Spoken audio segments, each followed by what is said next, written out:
కాంగ్రెస్ ఎన్నికల హామీల్లో కీలకమైనది ఇందిరమ్మ ఇల్లు. లబ్ధిదారుల ఎంపికలు పూర్తయి శరవేగంగా ఇళ్ల నిర్మాణాలు కూడా జరుగుతున్నాయి. అయితే పట్టణాల్లో నిర్మిస్తున్న ఇందిరమ్మ ఇళ్లపై స్పెషల్ ఫోకస్ చేసింది. హాయ్ ఫ్రెండ్స్, నేను మీ క్యాచ్ చాట్స్. అందరికీ హృదయపూర్వక నమస్కారాలు. మీ అందరికీ నమస్కారాలు ఎందుకంటే శుభవార్త కూడా తెచ్చినా కాబట్టి. ఈ వీడియో చూస్తున్న వాళ్ళు ఎవరైనా కొత్తగా వారు ఉంటే దయచేసి లైక్ చేయండి, షేర్ చేయండి, సబ్స్క్రైబ్ చేసుకోవడం మాత్రం మర్చిపోవద్దు. లైక్ చేయడం వల్ల పరోక్షంగా మీరు ఈ వీడియో ముందుకెళ్తున్నప్పుడు తెలియని వాళ్ళకు అందుతుంది కాబట్టి, వాళ్ళు చూస్తే వాళ్ళ అవసరం తీరుతుంది కాబట్టి, వాళ్ళకు కూడా అవగాహన వస్తుంది కాబట్టి లైక్ చేయండి. అదేవిధంగా షేర్ చేయండి. షేర్ చేయడం వల్ల మీ వీడియో డైరెక్ట్గా వాళ్ళకు చేరుతుంది కాబట్టి ప్రత్యక్షంగా సాయం చేసిన వాళ్ళు అవుతారు కాబట్టి వాళ్ళకు అవగాహన వస్తుంది. ఇకపోతే సబ్స్క్రైబ్ చేసుకోవడం మాత్రం మర్చిపోవద్దు.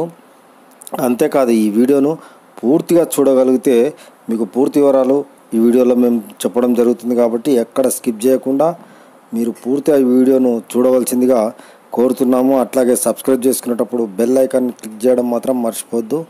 ఇక లేట్ చేయకుండా వీడియోలోకి వెళ్దాం. కాంగ్రెస్ ఎన్నికల హామీల్లో కీలకమైన ఇందిరమ్మ ఇళ్ళు లబ్ధిదారుల ఎంపికలు పూర్తయి శరవేగంగా ఇళ్ల నిర్మాణాలు కూడా జరుగుతున్నాయి. అయితే పట్టణాల్లో నిర్మిస్తున్న ఇందిరమ్మ ఇళ్లపై స్పెషల్ ఫోకస్ చేసింది.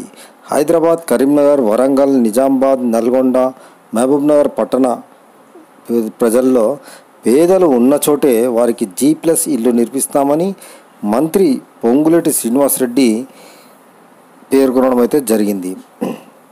అదేవిధంగా రాష్ట్రంలోని 4 ITDA ప్రాంతాల్లోని చెంచు, కొలాం, తోటి, కొందరెడ్లకు 13,266 ఇందిరమ్మ ఇళ్లను కేటాయించామని తెలిపారు. మరో 16 షెడ్యూల్డ్ ట్రైబల్ నియోజకవర్గాలకు 8,750 ఇళ్లు మంజూరు చేశామని అన్నారు.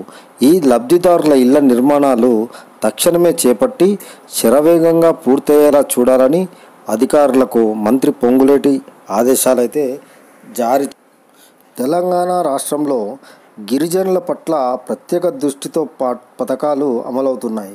ముఖ్యమంత్రి రేవంత్ రెడ్డి గారు సూచనల మేరకు పేదలు నివసించే ప్రాంతాల్లో జీవనోపాధికి ఆటంకం లేకుండా G+ మోడల్ ఇండ్ల నిర్మాణాలు చేపట్టాలని ప్రభుత్వం అయితే నిర్ణయించింది. ఈ నిర్ణయం ద్వారా ఆదివాసీలకు నివాస హక్కు కల్పించడమే కాకుండా వారు జీవించేందుకు అవసరమైన వనరులను అందుబాటులో ఉంచే దిశగా చర్యలు కొనసాగుతున్నాయి.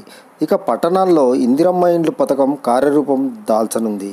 ఈ క్రమంలో గిరిజనులకు ప్రత్యేకంగా 22,000 ఇందిరమ్మ ఇండ్లను మంజూరు చేసినట్టు రాష్ట్ర రెవెన్యూ, హౌసింగ్, సమాచార, పౌర సరఫరాల శాఖ మంత్రి పొంగులేటి శ్రీనివాసరెడ్డి గారు వెల్లడించడం జరిగింది.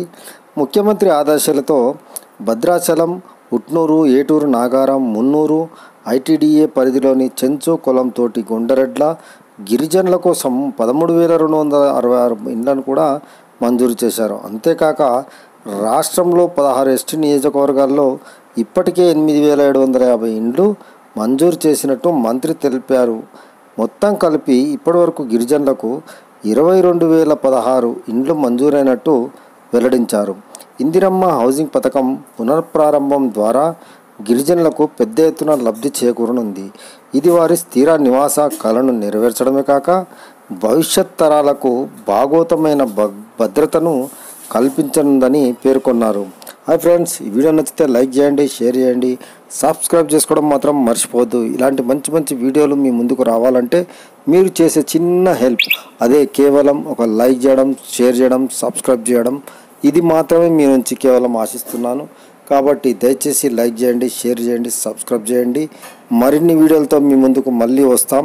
అంతవరకు catch chats signing off. Bye. Subscribe. Please subscribe. Please subscribe. Subscribe. For more updates, for interesting updates, please do subscribe.